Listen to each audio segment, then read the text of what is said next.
Welcome and thank you for joining me. I'm Jerry Oginski, a New York medical malpractice and personal injury trial lawyer practicing law here in the state of New York. Today's topic is a continuation in a series of video tips that I've done on how lawsuits in New York work. My last video tip concerned what happens when depositions take place, and now we've reached the point what happens when the depositions are completed. Typically, after you have given your deposition, which is a question and answer session, the attorneys for the doctor or the hospital, they are known as defendants, will request that you appear for a physical examination by a doctor of their choosing. The defendants, the doctors and the attorneys for the doctors and hospitals like to call this an independent medical examination. It is far from it. There is nothing independent about this exam.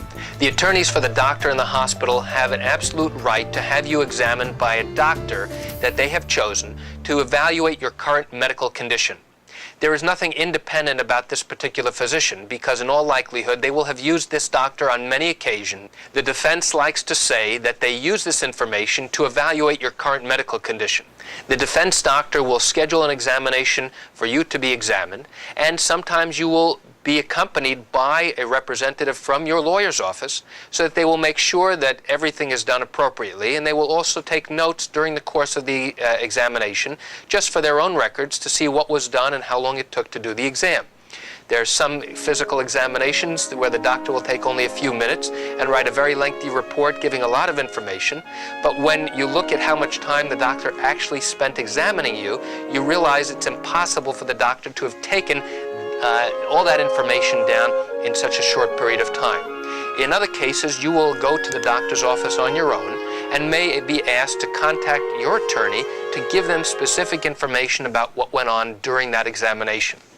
A physical examination can last a few minutes or it can last a half an hour or more, depending upon the type of examination that's being done.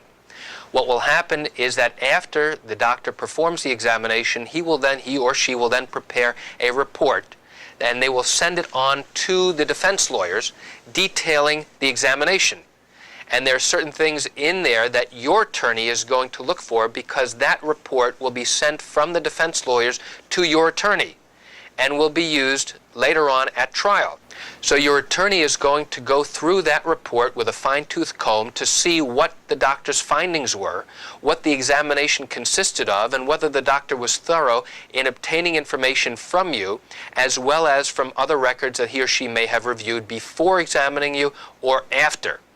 Also, your attorney will go through that report to see what findings the doctor confirmed that you have, that your own treating doctors have confirmed, and shows that you have an ongoing injury or permanent disability.